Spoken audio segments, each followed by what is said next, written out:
Hunter Hoffman back with insane content! In this video, I'll show you how to change the spark plugs on the BMW M2. The car has done 12,000 miles, so changing out the spark plugs isn't really necessary. However, I just love wrenching on the car, and I love to make content for each and every one of you. You get a new video! You get a new video! You get a new video! You get a new video! So let's get into it! Oh, right.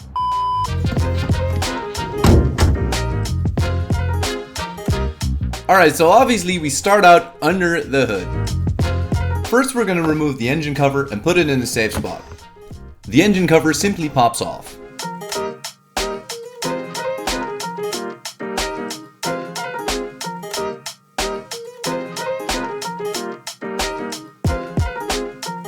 Alright, so this allows access to the isolation foam of the engine bay.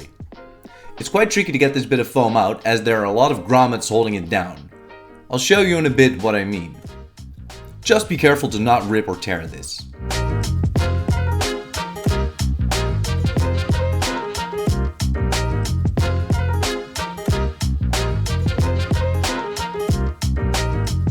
So these were the grommets I was talking about.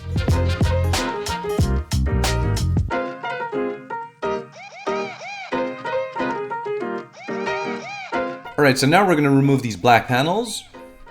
So simply undo the 10mm plastic bolts by turning them 90 degrees counterclockwise and remove the plastic panels altogether.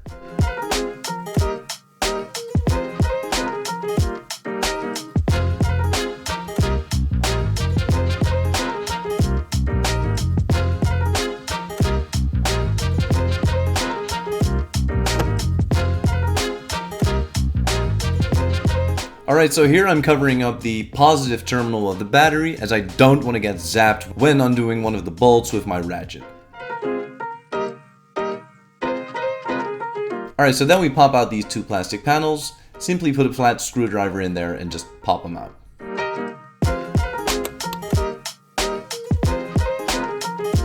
Alright, so this allows access to the 4 E18 Torx bolts the strut bar is fastened down with. Note that these are one-time use bolts. Alright, so now we're going to go ahead and loosen these 4 bad boys.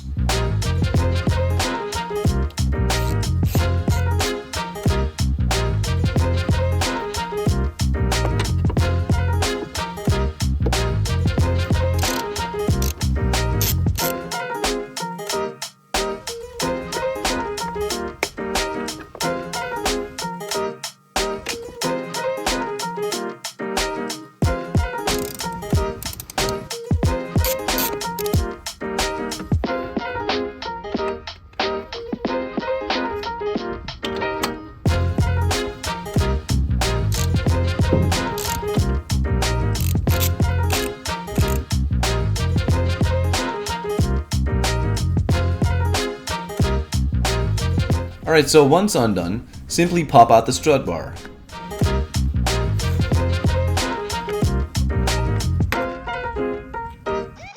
Alright, so then we're going to remove 3 10mm bolts on the passenger side of the engine bay, and then 4 10mm bolts on the driver's side of the engine bay.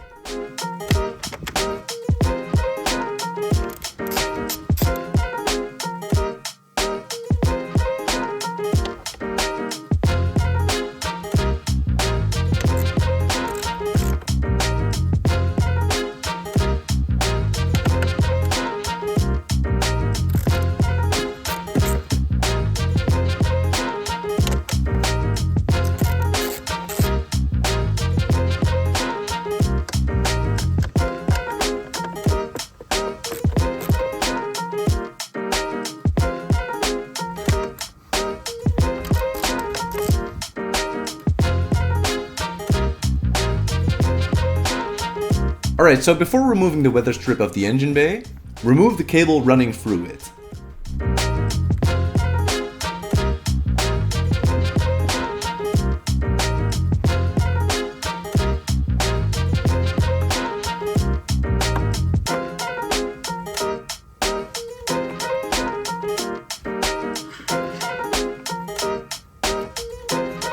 Note that this plastic panel remains connected to the rubber trim on the strut tower, so instead of putting the panel aside, just let it rest on the engine bay.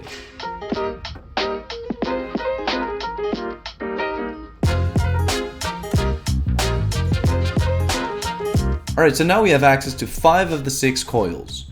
As you can see, coil number 5 is still covered by the O2 sensors. So we're going to remove the bracket holding down the O2 sensors and the O2 sensors altogether. So simply pop the connectors out of the bracket and undo the bracket with a T30 Torx bit.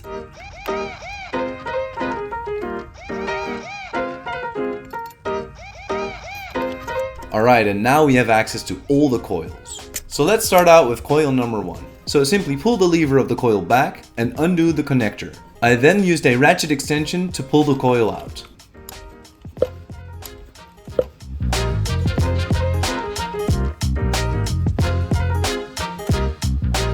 Alright, so here you can see that the spark plug is seated in the engine in a slight angle. To remedy this, we need to use a thin-walled spark plug socket that is able to swivel. Also note the little clips inside the socket that clamp on the spark plug to pull it out.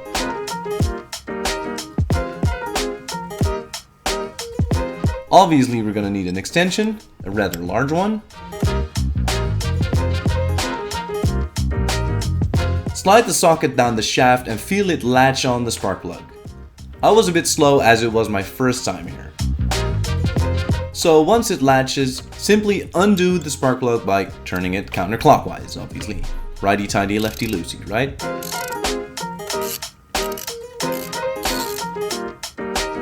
So once undone, pull out the spark plug.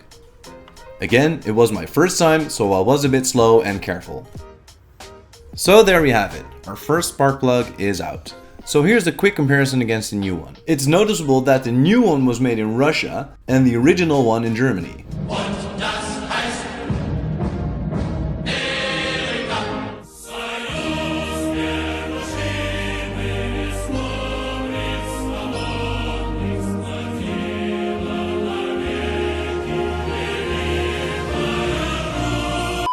Anyway, so this is the product number of the new spark plugs.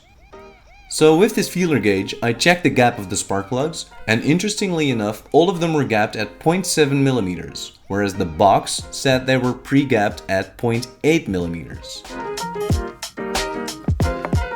But as you can see here, the 0.8 millimeter feeler gauge wouldn't fit in the new spark plugs.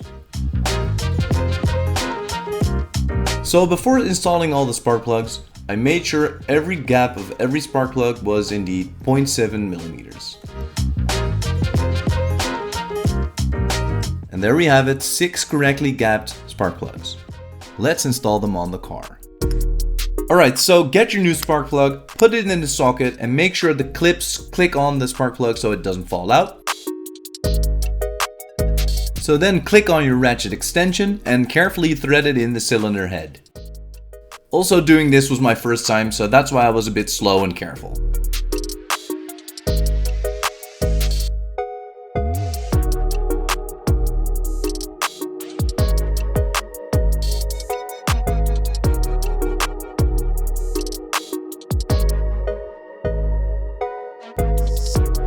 Once hand tight, use a torque wrench set to 23 Newton meters of torque to fasten down the spark plug.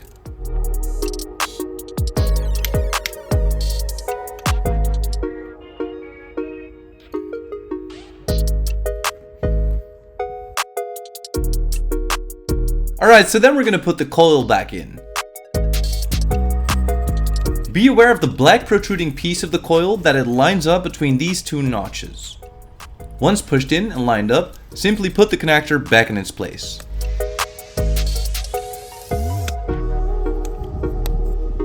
Alright, so that's how it's done. Now a time lapse for the remaining spark plugs.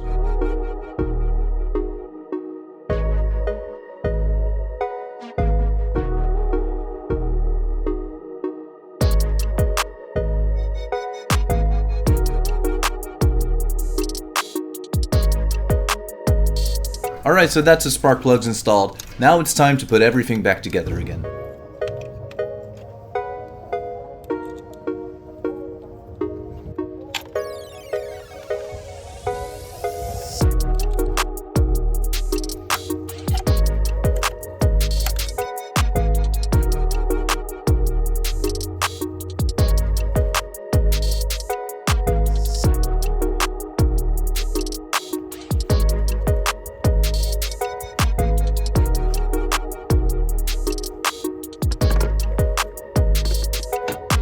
Note that the bolts of the strut brace are one-time use bolts. So I bought 4 new bolts that need to be tightened down to different torque levels that I put on the screen.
So as you can hear, the car starts up perfectly, as expected.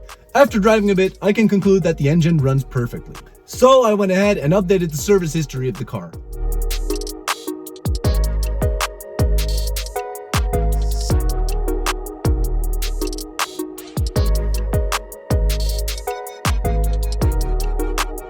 Alright guys, that was it. Thank you so much for watching and see you next time.